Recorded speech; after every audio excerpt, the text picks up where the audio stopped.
اعوذ باللہ من الشیطان الرجیم بسم اللہ الرحمن الرحیم الحمد للہ رب العالمین صدق اللہ العظیم۔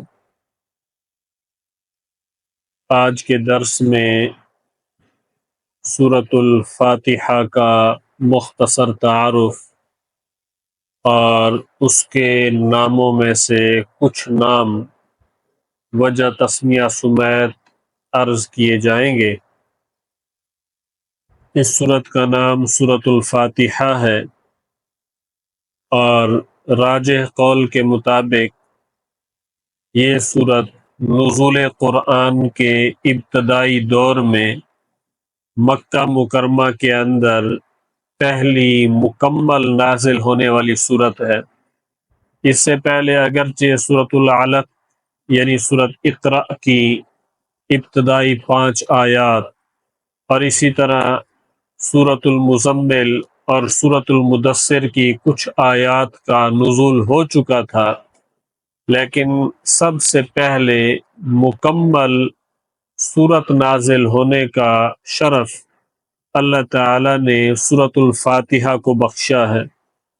یہ سورت 1 رکوع، 7 آیات، 25 کلمات اور 130 حروف پر مشتمل ہے۔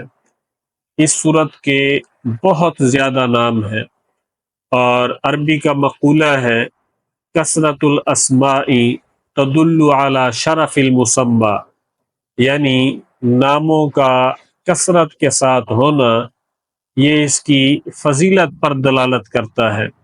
چند نام وجہ تسمیہ سمیت عرض کیے جاتے ہیں۔ اس سورت کا نام سورۃ الفاتحہ، اسی طرح فاتحۃ القرآن اور فاتحۃ الکتاب بھی ہے۔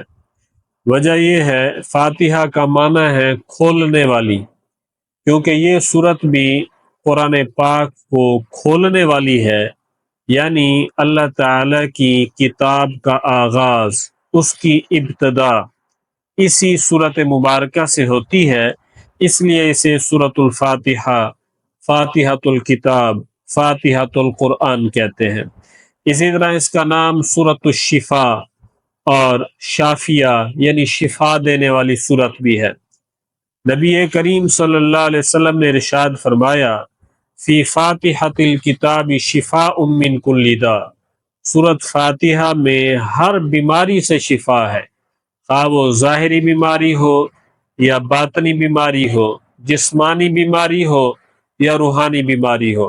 حضرت ابو سعید خدری رضی اللہ عنہ راوی ہیں، بخاری شریف کی یہ روایت ہے کہ صحابہ رضی اللہ عنہم کی ایک جماعت سفر میں تھی اور ان کا گزر ایک قبیلہ پر ہوا۔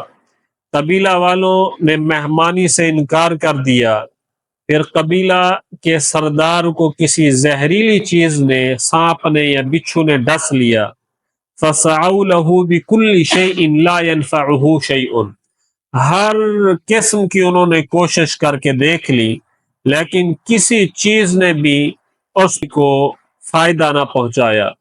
تو یہ مجبور ہو کر صحابہ رضی اللہ عنہ کے پاس آئے اور پوچھا تم میں کوئی دم کرنے والا ہے؟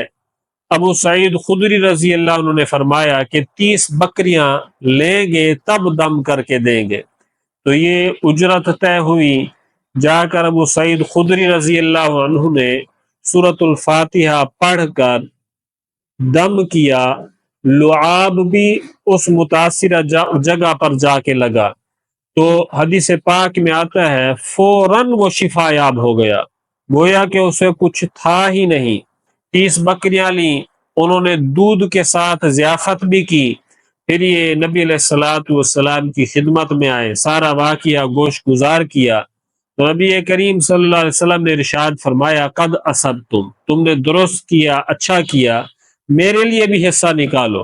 نبی علیہ الصلوۃ والسلام جو اپنے لیے حصہ نکالنے کا فرما رہے ہیں، تو ان کی جو دلوں کے اندر یہ اشتباہ تھا کہ یہ اجرت ہمارے لیے حرام تو نہیں ہے، اس شک کو اور اشتباہ کو ختم کرنے کے لیے نبی علیہ الصلوۃ والسلام فرمایا میرے لیے بھی حصہ نکالو۔ تو یہ حدیث پاک بھی دلیل ہے اس بات کی کہ سورۃ الفاتحہ جو ہے ظاہری اور باطنی، جسمانی اور روحانی بیماریوں کے لیے باعث شفا ہے۔ دعا ہے اللہ تعالی ہمیں فہم قرآن اور عمل قرآن نصیب فرمائے۔ وما علینا الا البلاغ المبین۔